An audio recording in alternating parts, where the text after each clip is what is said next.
자, 이번엔 100점 무패 시간이고요. 이슈 몇 개를 다뤄보면서 또 관련된 산업과 기업 찾아보는 시간입니다.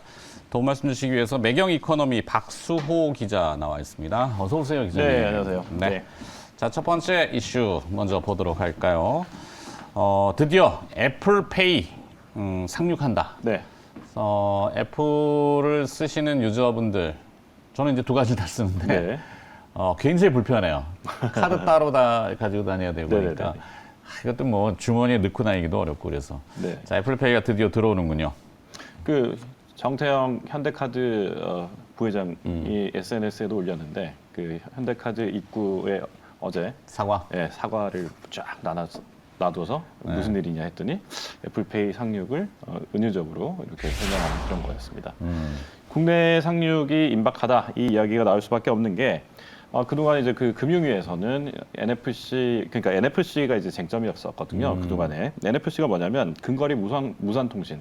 그러니까 애플 그 아이폰을 갖고 있는 사람이라면 이제 근거리 무선통신 이 기기에 단말기가 쌓여야 되고 이 단말기에다가 돼야 이게 결제가 되는 건데 네. 국내 이 인프라를 깔려고 하면 일단 현대카드가 독점적으로 깔아야 되느냐 안 되느냐 이게 좀 이슈였어요.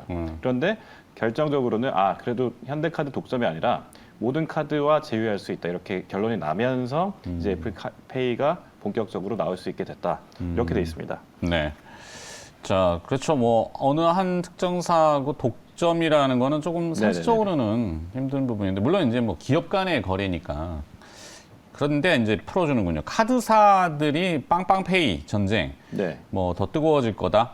카드사와 네네네. 삼성전자 갤럭시 시리즈하고 애플 아이폰 시장 점유율이 조금 그러면은 갤럭시 시리즈가 시장을 좀 뺏기나요?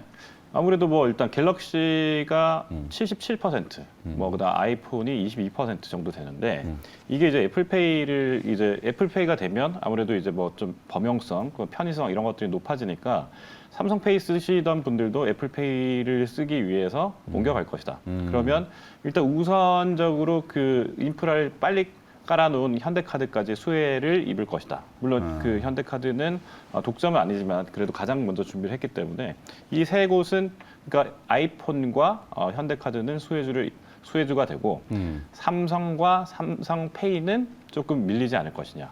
또 네이버페이, 카카오페이 이런 것들 있지 않습니까? 이쪽도 애플페이가 조금 나오면 조금 영향이 있지 않을까 이런 이야기를 하고 있는데 네.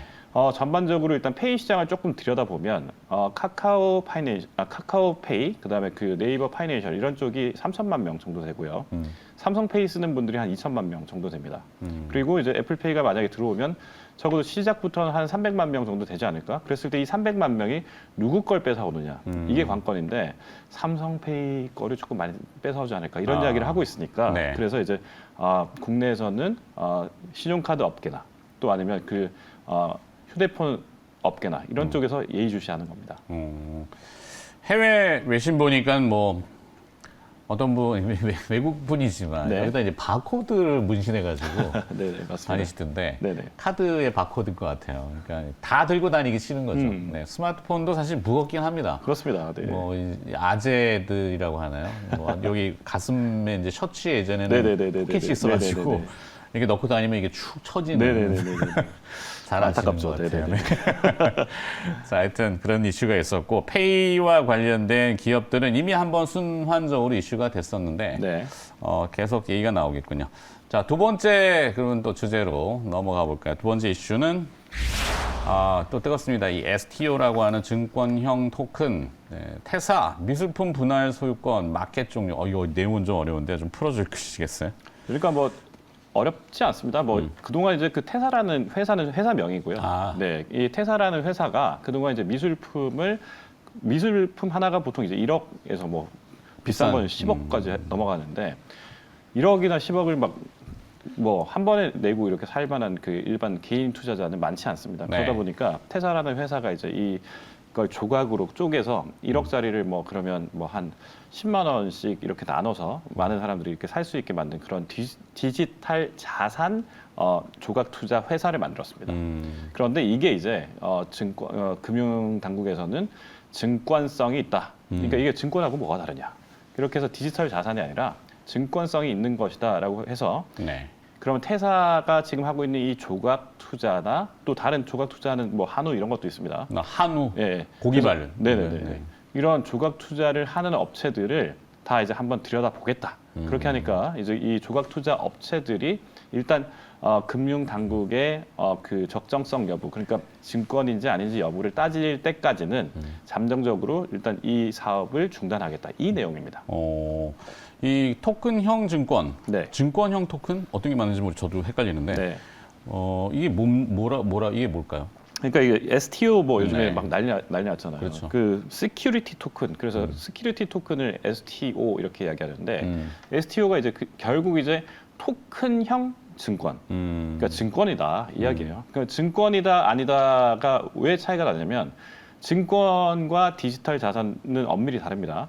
디지털 자산일 때는 그냥 뭐 그 말 그대로 홈페이지 만들어가지고 뭐 이를테면 뭐 그 적립하는 포인트 이런 거 있잖아요. 네. 이런 거 서로 주고받는 거 이런 거는 디지털 자산으로 이렇게 하고 이건 좀 가볍게 이렇게 좀 정리가 되는데 증권이란 표현이 되면 이때부터는 자본시장법에 저촉을 받습니다. 네. 그러니까 자본시장법에 저촉을 받으면 투자자 보호 당연히 들어가야 되죠. 그다음에 또 그 시장 질서 유지를 위한 공시 꼭 해야 됩니다. 그리고 또 뭐 인허가 제도, 불공정 거래 금지 이런 모든 증권과 관련돼 있는 모든 규제의 대상이 되니까 이게 그러면 제도권 안으로 들어온다라고 볼 수 있겠습니다. 그런 의미에서 봤을 때 조각 투자 그동안에는 디지털 자산이라서 스타트업들이 하는 뭐 개인 간의 거래 이런 정도로 봤는데 이때 뭐 투자자 보호가 안 되는 거 아니냐 이런 이제 그동안에 이슈가 있었거든요. 그렇죠. 이런 것들이 이번에 이제 금융당국에서 정리를 한번 해보자 이렇게 나선 겁니다. 네, 별거 다 만든다 생각이 드는데 이게 재미있는 흥미로운 얘기가 이제 우리나라 뭐 시간이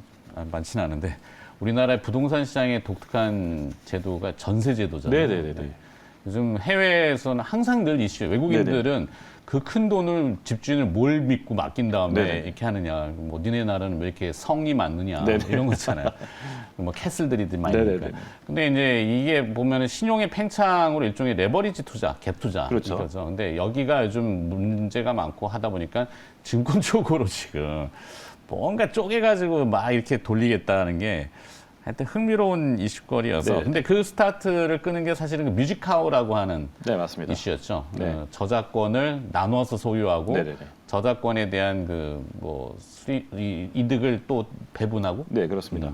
그러니까 이게 그 저작권 엄밀하게 말하면 참여 청구권이라는 표현을 씁니다. 네. 그래서 참여 청구권이라는 표현을 쓰는데 이게 참여 청구권을 이제 뮤직하우가 그동안 디지털 자산처럼 해서 서로 거래도 하게 하고 그다음에 그 경매처럼 해서 그 참여 청구권을 조각 투자처럼 해서 소액으로 투자할 수 있는 이런 비즈니스 모델을 만들었었는데 이게 사실 지난해 갑자기 중단을 시켰어요. 그 금융 당국을 통해서. 네. 야, 니네가 이게 하는 게 지금 다 보니까 증권거래소에서 지금 그 일반 투자자들이 하고 있는 증권이랑 뭐가 다르냐. 그렇죠. 그래서 이게 지금 뭐 얘네가 놔두고 있으면 뭐 갑자기 그 롤린, 브레이브 걸스의 롤린 같은 경우에 그 뮤직하우에 올라왔는데 갑자기 막 10배, 100배 이렇게 막 올라버렸거든요. 그렇죠. 그래서 수요자의 참여가 늘어나면 이제 수요와 공급에 따라서 그 가격이 참여 청구권의 가격이 올라가 버리는데 이걸 또 거래를 하고 있단 말이에요. 그러면 주식하고 거의 똑같은 거 아니냐. 그렇죠. 그래서 금융당국이 잠시 스톱해봐. 그러고 나서 우리가 이게 증권성이 있는지 없는지 한번 확인해 볼게. 네. 그랬는데 나중에 정리해 보니까 증권성이 있다. 그래서 이제 너희는 우리 제도권 안으로 넣어서 여기서 우리한테 관리를 받으면서 거래를 해. 그래서 다시 최근에 이제 거래 재개가 일어난 것입니다. 그러니까 퇴사나 뭐 미술품 투자나 아니면 한우 투자나 이런 것들도 앞으로 이런 절차를 밟아가고자 금융당국이 움직인 겁니다. 제도권으로 들어와라. 규제 네네. 안으로 들어와. 네네네. 여기서 거래해. 네네네. 우리 세금은 좀 뜯어갈게.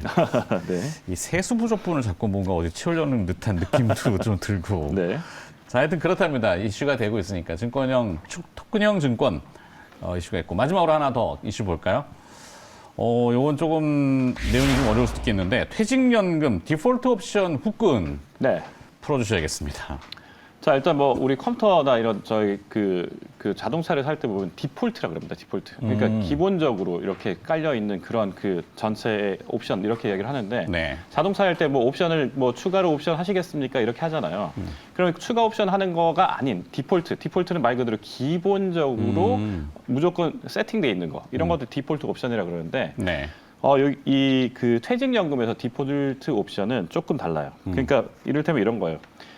제가 돈을 맡겨놓은 DC형이란 거 있어요. 네. DBDC형이 있는데 DB형이야 뭐 이제 원금 보장형이지만 DC형은 이제 그 소비자가 아니면 그 퇴직 대상자가 그 평소에 이제 회사를 다닐 때 이렇게 그 퇴직연금을 이렇게 넣고 났을 때 운영을 자기가 해야 됩니다. DC형은 그래서 네. 왔다 갔다 하는데 그래서 그걸 혼자 할 수 없으니까 보통 이제 이걸 금융사에 맡기는데 금융사에서도 이걸 그 배분을 그 고객이 내가 바꿔서 주세요를 열심히 안 하면 그냥 방치하고 있죠. 그래서 이거를 방지하기 위해서 디폴트 옵션. 그러니까 기본적으로 고객이 안 움직여도 기본적으로 우리가 알아서 바꿔줄게요. 네. 이게 디폴트 옵션인데 이 제도가 이제 성립이 되면 알아서 이제 그 퇴직연금을 굴려준다. 그래서 이 디폴트 옵션이 있는 금융상품을 고르는 거에 이제 활성화되고 있다. 이렇게 보면 되겠습니다. 네. 이것도 또 흥미로운데요. 최근 증권사 먹거리가 이제 네. PF나 맞습니다. ABCP가 네네네네. 쪼그라들다 보니까 네네네. 뭔가 다른 데서 먹을 것 찾아갖고 신탁 상품이 요즘 별로 안 좋거든요. 네네네.